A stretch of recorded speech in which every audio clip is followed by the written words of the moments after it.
नमस्कार मैत्रिणींनो, श्री स्वामी समर्थ. चला आज आपण छान असा हेल्दी नाश्ता बनवूया. त्यासाठी आपल्याला लागणारं साहित्य बघा.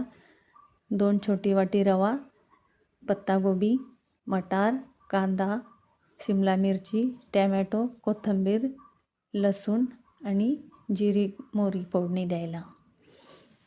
बघा अशा प्रकारे आपण कढईमध्ये तेल टाकून घ्यायचं. थोड्याच तेलामध्ये बनवायचं. जिरी मोहरीचा तडका द्यायचा आणि लसूण मिरची परतवून घ्यायची. छान असा हेल्दी नाश्ता तयार होतो आपला. आपण उपम्यासाठी जाड रवा, बारीक रवा कोणताही वापरू शकतो. फक्त जाड रवा असेल तर पाणी थोडं जास्त घालायचं आणि बारीक रवा असेल तर पाणी कमी घालायचं. अशा प्रकारे आपण कांदा, लसूण मिरची परतवून घेऊया. हलक्याशा भुकेसाठी किंवा मुलांना भूक लागली तेव्हा आपण असं उपमा बनवून देऊ शकतो. आणि आता छान छान मटार वगैरे पालेभाज्या, फळभाज्या भरपूर बाजारात आलेल्या आहेत. आपण याच्यात गाजर पण टाकू शकतो, मुलं खात असतील तर. पण छान लागतो असं सर्व फळभाज्या मिक्स करून असा हेल्दी उपमा तयार केला ना तर छान लागतो. त्यामुळे मुलं खातात पण. आपला कांदा परतवल्यानंतर आपण त्यामध्ये पत्तागोबी आणि मटार परतवून घ्यायची.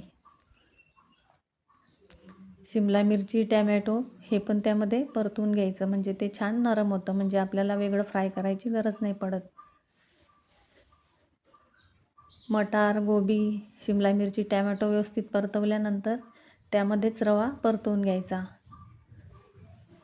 रवा पण भाजला जातो आणि भाज्याही शिजतात आणि ज्या भाज्यांचा अर्क आहे तो रव्यामध्ये उतरून जातो. असा छान 5 मिनटं रवा परतवून घ्यायचा असा कोरडा होईपर्यंत.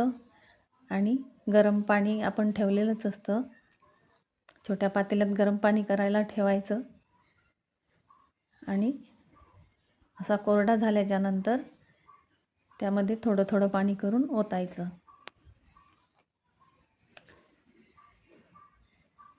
बघा अशा प्रकारे किती छान उपमा तयार होतो. थोडं थोडं करून पाणी ओतायचं, म्हणजे जास्त चिकट पण नको व्हायला. माझा हा बारीक रवा होता. बघा अशा प्रकारे आपला उपमा रेडी होतो. हलक्याशा भुकेसाठी लहान मुलांना करू शकतो आपण कधी पण. अशा प्रकारे आपला नाश्ता रेडी. धन्यवाद.